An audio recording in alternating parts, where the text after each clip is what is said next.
بسم اللہ الرحمن الرحیم نحمدہ ونصلی علی رسول الکریم۔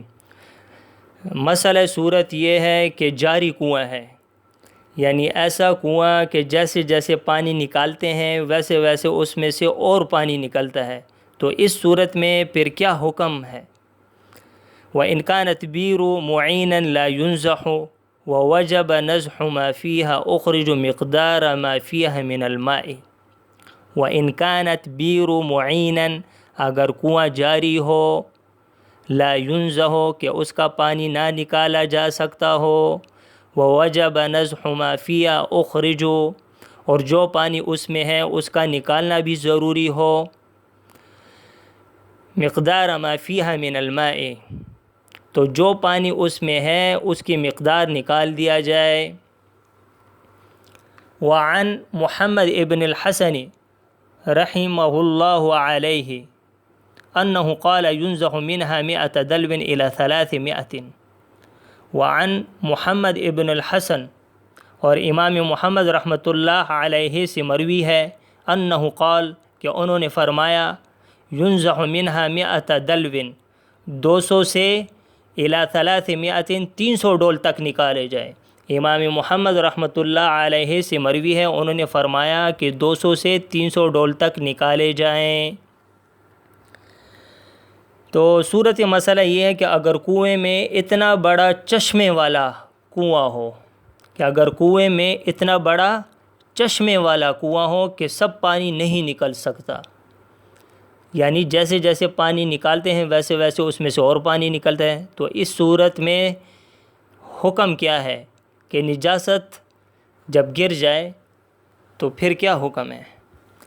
تو حکم یہ ہے کہ نجاست کے گرنے کے وقت، یعنی جس وقت نجاست گری ہے تو اس میں جتنا پانی موجود ہے تو اندازہ کر کے اتنی مقدار میں پانی نکال ڈالے، ورنہ اگر ایسا نہیں کر سکتا تو پھر 300 ڈول نکال دے تو کنواں پاک ہو جائے گا۔ اچھا، اب اس میں اختلاف الائمہ ہے، 6 اقوال ہیں، اس میں سے نمبر 1 پہلا نمبر یہ ہے کہ اگر نجس کنویں کو پاک کرنے کے لیے، یعنی اتنا پانی ڈالا جائے، نجس کنویں کو پاک کرنے کے لیے اتنا پانی نکالا جائے کہ پانی ان کو تھکا کر مغلوب کر دے۔ اچھا، اب اس میں دوسرا قول 2 آدمیوں سے جن کو پانی پہنچانے میں مہارت ہو، تو پھر اندازہ کر لیا جائے، جتنے ڈول وہ بتائیں گے وہ شخص اتنے ڈول نکال دیا جائے۔ تو اس میں سے جو پہلا قول تھا وہ امام صاحب کا تھا، امام ابو حنیفہ رحمہ اللہ علیہ سے منقول ہے، اور اس میں جو دوسرا قول ہے وہ ابو نصر محمد بن سلام سے منقول ہے۔ اچھا، اب اس میں تیسرا ایک قول ہے، کنویں میں رسی ڈال کر ناپا جائے پھر کہ کتنے ہاتھ پانی ہے، پھر کچھ ڈول پانی نکال کر رسی ڈال لی جائے کہ کتنے ہاتھ پانی کم ہو گیا، تو اسی حساب سے پانی نکال لینا چاہیے۔ مثلا رسی ڈال کر دیکھا 10 ہاتھ پانی ہے، تو 100 ڈول نکالنے کے بعد پھر رسی ڈال کر دیکھا تو 1 ہاتھ کم ہو گیا، تو اب ایسی صورت میں 900 ڈول اور نکال دیے جائیں۔ یہ تیسرا قول ہو گیا۔ اب چوتھا قول یہ ہے کہ کنویں میں جس قدر پانی ہے بالفرض اتنا گہرا اور چوڑا ایک دوسرا گڑھا کھودا جائے ساتھ، ایک تو یہ والا چشمے والا کنواں ہے نا، تو ساتھ ہی دوسرا گڑھا کھودا جائے، تو اس قدر پانی نکالا جائے کہ وہ گڑھا بھر جائے۔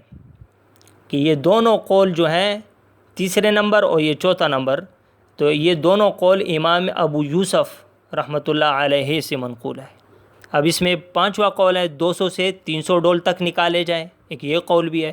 اچھا، اب اس میں 6واں قول ہے 250 سے 300 ڈول تک نکالے جائیں، اور یہ جو آخری جو 2 قول ہیں یہ امام محمد رحمۃ اللہ علیہ سے منقول ہیں۔ اچھا، لوگوں کی آسانی کی خاطر فتویٰ جو ہے نا وہ امام محمد رحمۃ اللہ علیہ کے قول پر ہے۔ کیا فتویٰ ہے؟